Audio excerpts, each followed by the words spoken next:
بسم اللہ الرحمن الرحیم۔ السلام علیکم ورحمۃ اللہ وبرکاتہ۔ حضرت عائشہ صدیقہ رضی اللہ تعالیٰ عنہ کہتی ہیں کہ میں نے رسول کریم صلی اللہ علیہ وآلہ وسلم کو یہ فرماتے ہوئے سنا، ہر نبی کو اس کو منزل موت میں دنیا اور آخرت کے درمیان اختیار دے دیا جاتا ہے، چاہے تو وہ کچھ دیر تک دنیا کی زندگی کو اختیار کیے رہے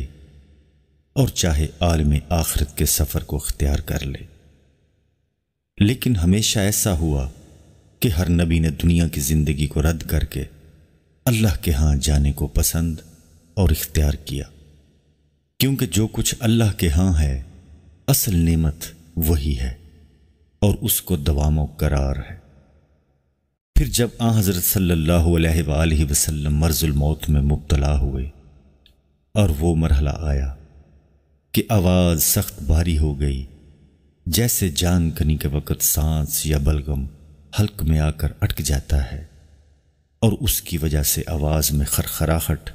اور بھاری پن پیدا ہو جاتا ہے، تو اس وقت میں نے سنا آپ صلی اللہ علیہ وآلہ وسلم کی زبان پر یہ الفاظ تھے، الہی مجھ کو ان لوگوں میں شامل فرما جن پر تو نے اپنا فضل و انعام کیا،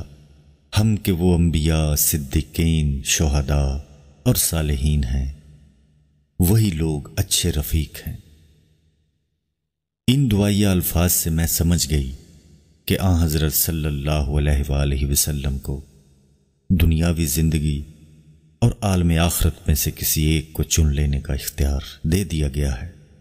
اور آخر آپ صلی اللہ علیہ وآلہ وسلم نے دنیاوی زندگی کو چھوڑ کر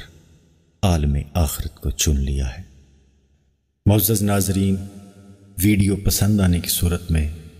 اس کو لائک اور شیئر کرنا نہ بھولیں۔ مزید احادیث کی ویڈیوز اور اسلامک ویڈیوز دیکھنے کے لیے ہمارے چینل کو سبسکرائب ضرور کریں۔